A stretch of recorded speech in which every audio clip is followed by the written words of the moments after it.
Well, I'm outside the Zionist Center in Toronto.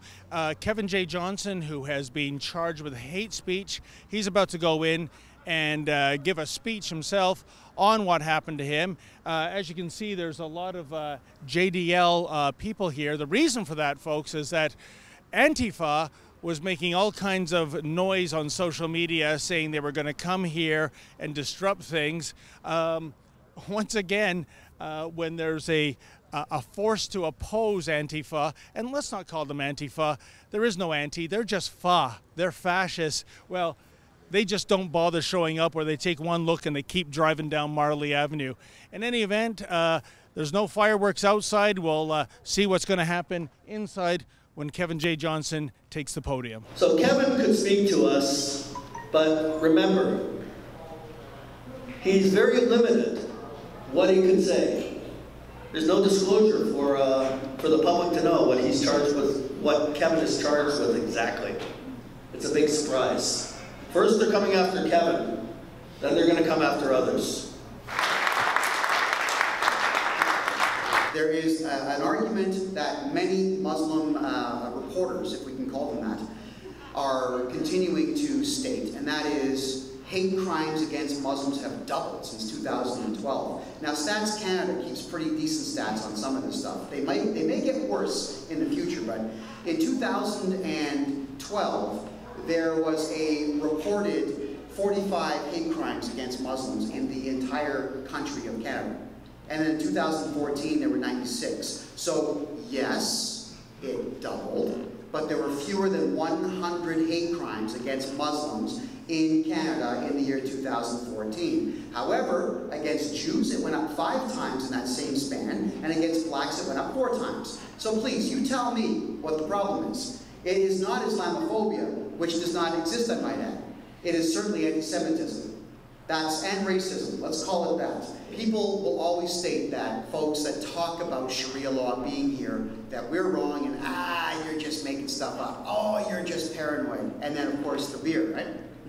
That's what they do. Or, I don't know, pizza slice. It's that people really don't want to learn, and they don't want to accept the reality that their country is on a very serious decline. Not a minimal decline, we're on a very serious decline.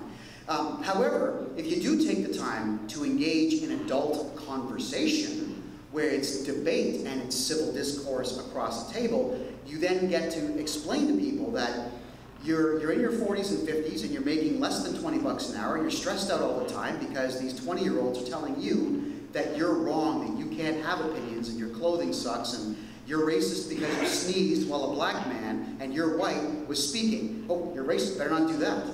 Or you crack a joke about, let's say, a Chinese driving joke, and then all of a sudden you get called racist, but your wife happens to be Chinese. That is how insane our country has become. So yeah, everybody is walking on eggshells all of the time because we are all deathly afraid of offending somebody, and it always stems back to the same thing. If I offend somebody, including this jobless Antifa idiot, I'm going to lose my job. We have to get rid of that particular thought process. In a private dinner conversation, you can say whatever you want. That would be death to anybody. You could say that. But let's say one of your friends doesn't like you, or you didn't give back his 20 bucks. He films you saying it and puts it on Facebook.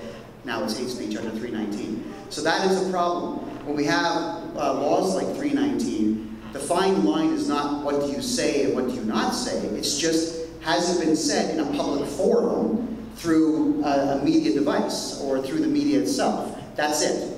That's a very scary way to write that law. And 319 subsection 2 is only 1 sentence. So you can do jail time for 1 sentence.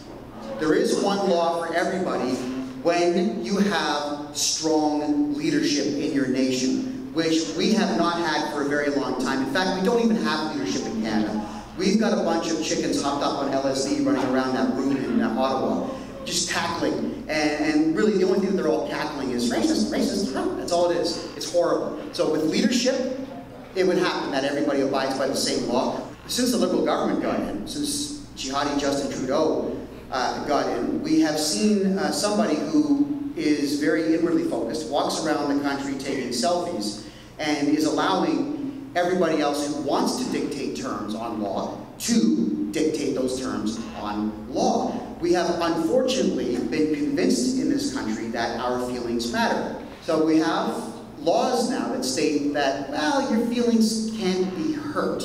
Now, with your feelings not being able to be hurt, that stops civil discourse, like Dave and I discussing the 110 jobs at Toronto Star. It stops interaction between individual groups, because now we have groups that don't want to offend other groups, so what do the groups do? They stay separate from each other. And this is something that Justin Trudeau seems to enjoy, because the more that all of us are separated from each other and fighting and arguing with each other, the more he can pillage from this country and have us not notice. So I'll say thank you to Peel Police for being polite and professional, but nonetheless, I can't tell you who the politicians are that brought these charges against me. That's really unfortunate.